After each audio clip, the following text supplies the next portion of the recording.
दोस्तों, क्या supreme court आज वक्फ संशोधन कानून पर कोई निर्णायक फैसला सुना सकता है? हालांकि जो भी होगा वो अंतरिम होगा, ऐसा सुनने में आ रहा है, ऐसी जानकारी मिल रही है। लेकिन जो रुख पिछले 2 दिनों में सुनवाई का रहा है, वो इससे एक बात तो स्पष्ट है कि दोनों पक्षों को तफसील से कोर्ट ने सुना है। जैसे आप परसों की बात करें तो परसों पूरा दिन कपिल सिब्बल ने अपनी दलीलें रखी और कल पूरा दिन लगभग सरकारी वकील सॉलिसिटर जनरल तुषार मेहता ने अपनी दलीलें रखी। मतलब दोनों को पर्याप्त वक्त दिया गया है। लेकिन दोस्तों, सॉलिसिटर जनरल तुषार मेहता ने जब कल अपनी दलीलें रखी, उनमें से कुछ बारीकियां निकल कर आई हैं जो इस वक्त जो सुनवाई चल रही है उसमें सरकार की मंशा को भी स्पष्ट करती हैं और एक एज भी देती हैं कपिल सिब्बल वाले पक्ष को, मतलब उस पक्ष को जो कि इस कानून का विरोध कर रहा है। हालांकि आज जो भी फैसला होगा उसको लेकर हम कोई भविष्यवाणी नहीं कर सकते और कोर्ट कई बार सुनवाई बिल्कुल अलग तरह से जाती है और फैसला बिल्कुल अलग दे देता है। लेकिन देखिए, तुषार मेहता ने कल जो बातें बोली उनमें से कुछ इंपॉर्टेंट बातें, जैसे तुषार मेहता ने कहा कि वक्फ तो इस्लाम का अनिवार्य अंग है ही नहीं। ये एक बड़ी इंपॉर्टेंट बात उन्होंने बोली। उन्होंने ये भी कहा कि ये दान का तरीका है।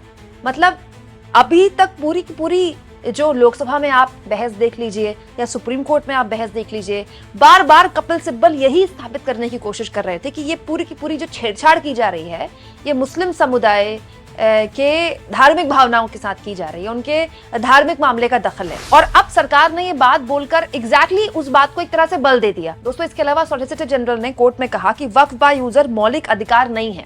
ये पहली बार कल सरकार ने माना है, मतलब केंद्र सरकार का पक्ष रखते हुए तुषार मेहता ने माना है।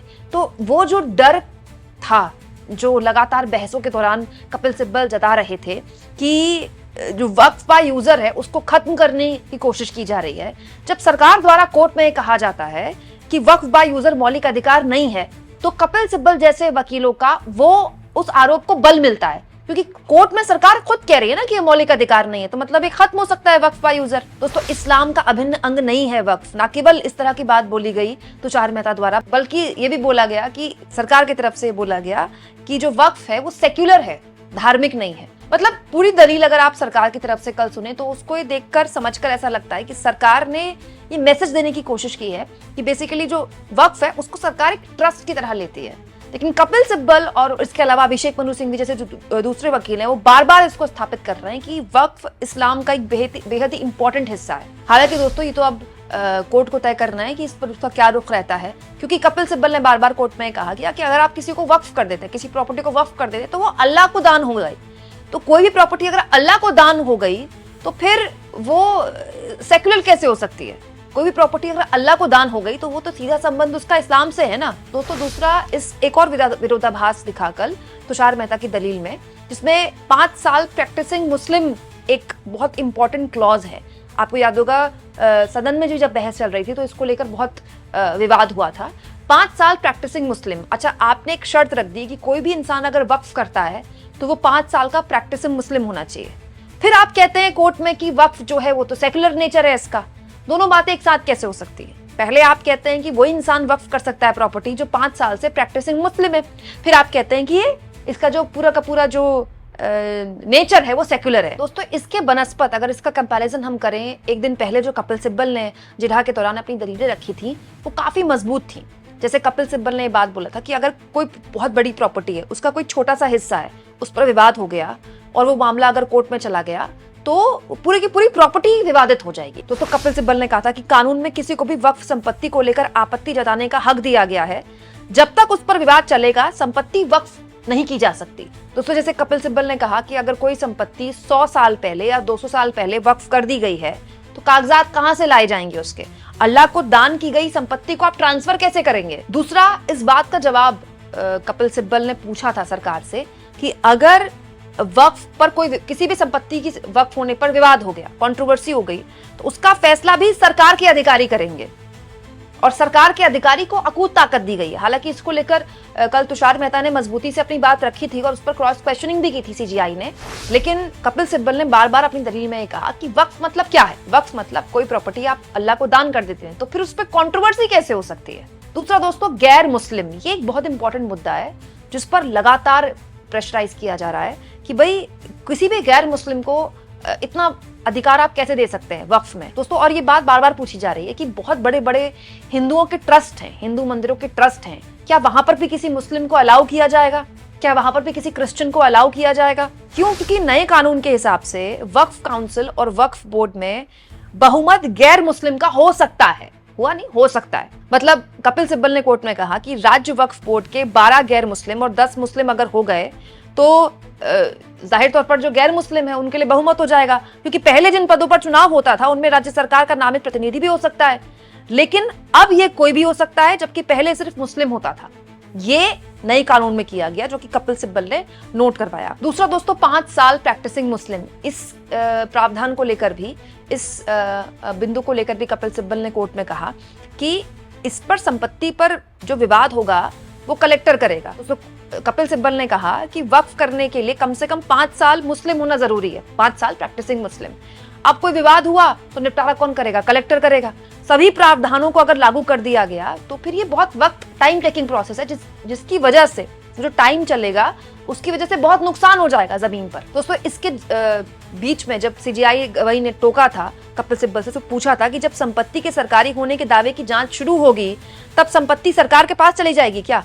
तो कपिल सिब्बल ने कहा था जी हाँ, सरकार के पास चली जाएगी और बिना किसी सुनवाई के ऐसा होगा, और संपत्ति को विवादित कोई भी व्यक्ति बता सकता है, जांच होते ही वक्फ बोर्ड का कब्जा उस पर खत्म हो जाएगा। तो बहुत सी ऐसी दोस्तों, अगर आप गौर से देखें, जो मैं बार बार कह रही हूँ, जो मुद्दे कोर्ट में उठ रहे हैं लगभग कुछ वही बातें संसद में भी उठी थी। लेकिन दोस्तों, संसद की बहस अलग तरह से चलती है, कोर्ट की बहस अलग तरह से चलती है, और बहुत लंबी बहस चली है कोर्ट में। अब देखिए, कोर्ट जो है, मैं सीजीआई गवाही और जस्टिस मसीह की पूरी सुनवाई परसों भी सुन रही थी और कल भी मैंने उनको बहुत गहराई से समझा। कोर्ट बार बार इस बात को प्रेशराइज कर रहा है कि हम इसको कानून, संविधान की कसौटी पर मापेंगे।